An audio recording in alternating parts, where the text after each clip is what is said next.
ঘুমালে মানুষের আত্মা কোথায় চলে যায়? মানুষ যখন ঘুমায় বা মৃত্যুবরণ করে তখন তার আত্মাটা কোথায় চলে যায়? সৃষ্টির আদিকাল থেকে মানুষ এই প্রশ্নের উত্তর জানতে চেয়েছে।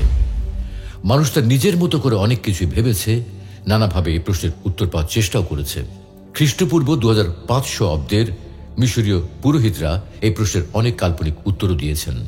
এরপর 610 সালে যখন রাসূল সাল্লাল্লাহু আলাইহি ওয়াসাল্লামের উপর ওহী আসা শুরু হলো, তখন মানুষ রাসূল সাল্লাল্লাহু আলাইহি ওয়াসাল্লামের কাছে জানতে চেয়েছে আত্মা বা রূহ সম্পর্কে। তখন আল্লাহ রাব্বুল আলামিন জানালেন, وَيَسْأَلُونَكَ عَنِ الرُّوحِ قُلِ الرُّوحُ مِنْ أَمْرِ رَبِّي وَمَا أُوتِيتُم مِّنَ الْعِلْمِ إِلَّا قَلِيلًا। তারা আপনাকে রূহ সম্পর্কে জিজ্ঞাসা করে। আপনি বলে দিন, রূহ হলো আমার পালনকর্তার আদেশ মাত্র। এ বিষয়ে তোমাদেরকে সামান্য জ্ঞানই কেবল দান করা হয়েছে। কিন্তু আল্লাহ রাব্বুল আলামিনের এই শাশ্বত ও মৌলিক উত্তর সীমাবদ্ধ জ্ঞানের অধিকারী মানুষের পক্ষে বোঝা সম্ভব নয়।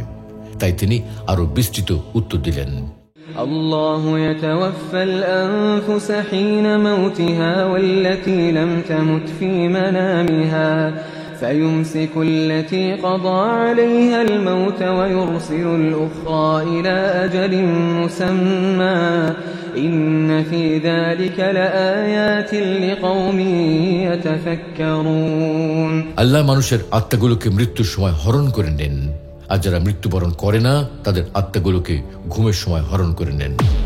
অতঃপর যাদের মৃত্যু অবধারিত হয়ে গেছে তাদের আত্মাগুলোকে তিনি রেখে দেন এবং অন্যদের আত্মাগুলোকে নির্দিষ্ট সময়ের জন্য ফেরত পাঠান।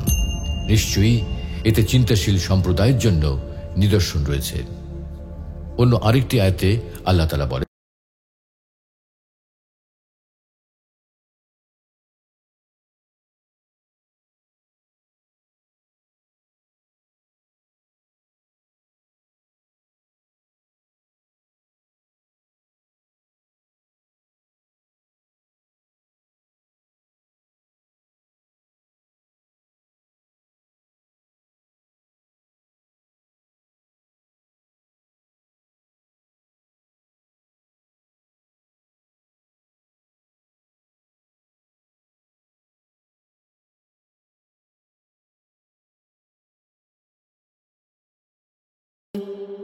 তিনি তোমাদেরকে রাতের বেলা আয়ত্ত করে নেন এবং দিনের বেলা তোমরা যা করেছ তা জেনে নেন।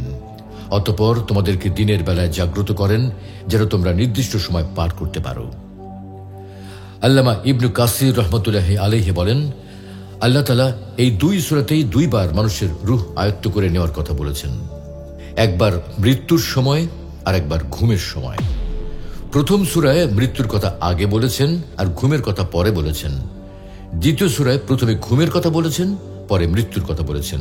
এ থেকে বোঝা যায় যে ঘুমন্ত মানুষ এবং মৃত মানুষ উভয় শ্রেণীর মানুষের আত্মাই ঊর্ধ্ব জগতে একে অপরের সাথে মিলিত হয়। যেমন একটি হাদিসেও অনুরূপ ভাষ্য পাওয়া যায়।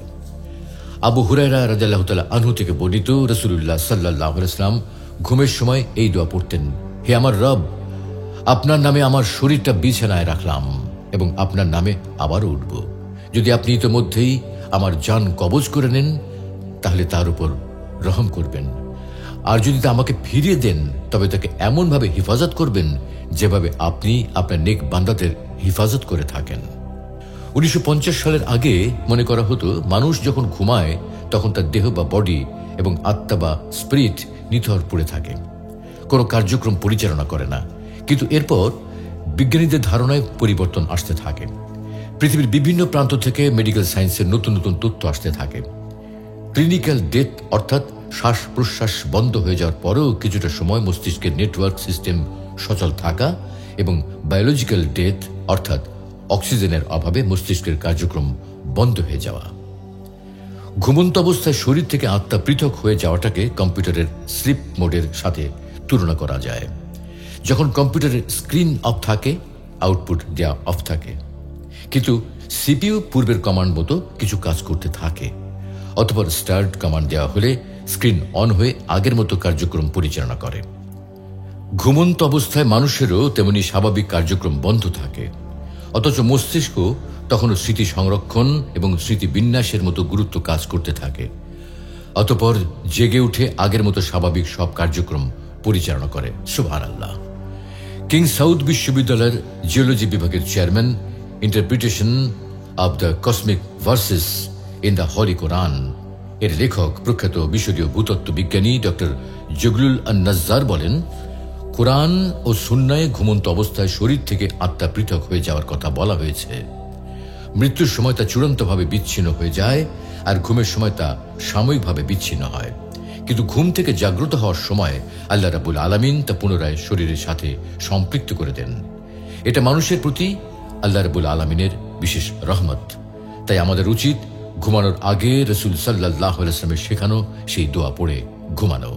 باسمك ربي وضعت جنبي وبك أرفعه إن أمسكت نفسي فارحمها وإن أرسلتها فاحفظها بما تحفظ به عبادك الصالحين। হে আমার রব, আপনার নামে আমার শরীরটা বিছানায় রাখলাম এবং আপনার নামে আবারও উঠব।